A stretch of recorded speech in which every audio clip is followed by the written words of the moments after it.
The Expansion of Liability for Foodborne Illnesses by Emanuel Stackhouse. What are foodborne illnesses? Foodborne illness is an illness caused by eating contaminated food or beverages. Contamination is usually due to microorganism, toxins or chemicals, improper handling, storage, or cooking. Foodborne illness is more than just a health concern. It is also a legal issue. The supplier can be held legally liable under food safety laws for contaminated food. Legal responsibilities of the restaurants. When we eat out, we trust that the food we are served is safe. The restaurants have a legal promise to uphold every time they open their doors. The law holds restaurants to a strict standard. Restaurants are required to handle, cook, and serve food with care. If they don't follow the law and someone gets sick, they can be held accountable under the principle of negligence. The law goes further. The restaurant doesn't need to be careless to be liable.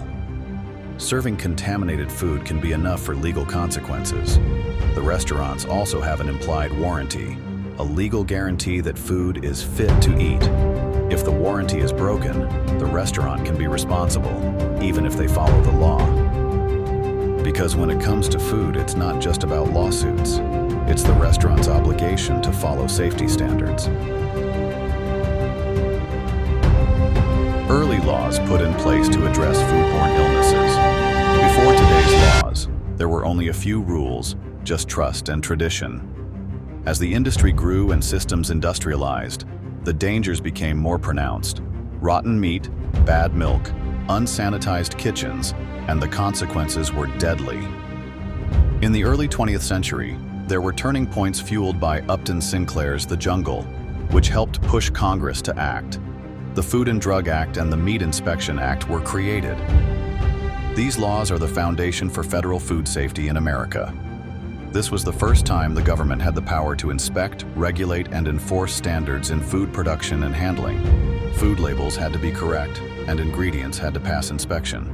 States followed the federal government in expanding protections and holding businesses accountable when their food made people sick. Over the years, legal theories like negligence and implied warranty began to emerge, giving customers the right to sue for harm. These laws weren't put in place just for cleanliness. They were also established for justice. They started the beginning of a legal framework that still protects the public from foodborne illness. New restaurant responsibilities since COVID. When COVID swept across the world, it didn't just change the way of living, it also changed how we eat. For the food industry, it introduced a new era of responsibility. Cleanliness changed from being a matter of health and became a matter of survival. Restaurants were now the front line of public safety, adapting to the new responsibilities that went far beyond the old ones. Mask policies, sanitizing, spaced seating, and temperature checks became the new normal. The CDC and OSHA set new expectations for the food industry and its safety as health departments updated codes. It was more than just stopping a virus. It was also about gaining the trust back from customers. Restaurants that failed to follow pandemic-related protocols faced new liability risks. COVID-19 redefined the legal duties of every restaurant in the food service business.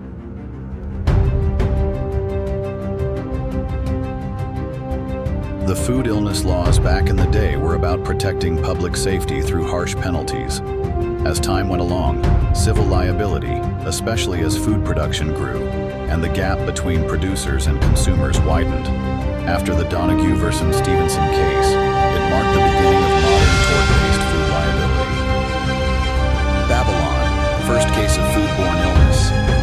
The first legal response to foodborne illness was traced back to Babylon around 1750 BCE. Although it's not a modern courtroom case, these codes contain laws that held sellers accountable for the food and drinks they sold. Law 108. If a tavern keeper fails to keep a clean establishment or adulterates beer and harms a customer, they could be severely punished, including death in some cases. Law 218. If a physician caused harm, they were liable. This principle extended culturally to trades like bakers and brewers. Babylon had a concept of fault for harm caused by consumables, which is the idea for today's foodborne illness laws. Ancient Rome, the Roman law. The Romans laid the groundwork for foodborne illness laws. They took the early steps in protecting consumers and maintained public safety through market regulation, public officials, and legal remedies for harm. Seller liability, emptio et venditio, buying and selling. Sellers had to disclose known defects in the goods they sold. The seller knowingly sold spoiled or harmful food and it caused harm, gives the buyer the right to sue for damages. Public health and food regulation. The aediles was to oversee marketplace and public hygiene. The aediles were also responsible for the food being sold in the markets, met standards. Vendors selling spoiled or unsafe food could be fined. 13th century, English common law. In the 13th century, food laws began to take recognizable shape in Europe. These were local, rooted in customary law, and focused on preventing fraud, ensuring fair trade, and protecting public health. Wine and ale regulations. Wine and ale were sometimes considered safer than water. The sales of these beverages were tightly controlled. Rules governed adulteration, and many innkeepers were prohibited from selling low-quality or corrupt beverages. Penalties for fraudulent or harmful food. Sellers selling spoiled and adulterated food could face fines, public shaming, or physical punishments like the pillory. Harsh punishments could be applied for severe cases involving death or serious illness. Religious influence. The church had a significant role in the food laws. Fasting and dietary restrictions influenced trade, and moral teachings against greed and deceit informed civic regulations. Bread and ale assizes. England's assize of bread and ale, c. 1266-1270, is one of the most famous examples. It was put in place to prevent fraud and ensure the poor could afford basic food. Donahue versus Stevenson, 1932. Donahue versus Stevenson is a big part of history, with expanding liability for harms like foodborne illness. Before the case, claims needed a contract showing the sales of goods. After the case, a consumer harmed by contaminated food could sue a manufacturer for negligence, even without a direct contract. The Donahue versus Stevenson case also created a foundation for modern product liability, shifted the focus from contract law to duty of care and tort, opened the door for consumers to sue manufacturers directly, and heavily influenced legal systems across the Commonwealth. In conclusion, the law has grown tremendously in its approach to foodborne illness claims, shifting from a focus primarily on negligence to a broader and more comprehensive framework that includes breach of warranty and strict liability.